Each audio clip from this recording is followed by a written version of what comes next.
நான் மேடைக்கு மேடை சாதனை திட்டங்களை புள்ளி விவரங்களோடு சொல்றேன்ல.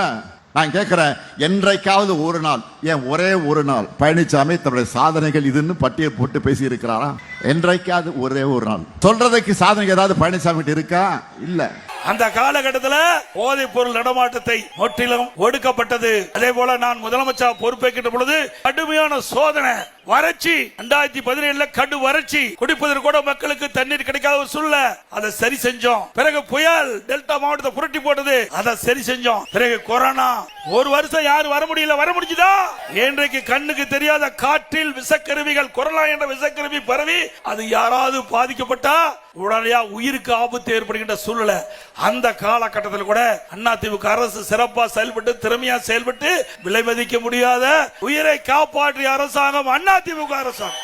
அந்த காலகட்டத்தில் தொழிலாளிகள், ஏழைகள் பாதிக்க கூடாது என்பதற்காக ஒரு வருடம் ரேஷன் கடையில விலையெல்லாம் அரிசி கொடுத்தோம், விலையில எண்ணெய் கொடுத்தோம், விலையில பருப்பு கொடுத்தோம், குடும்ப அட்டைக்கு 1000 ரூபாய் பணம் கொடுத்தோம்.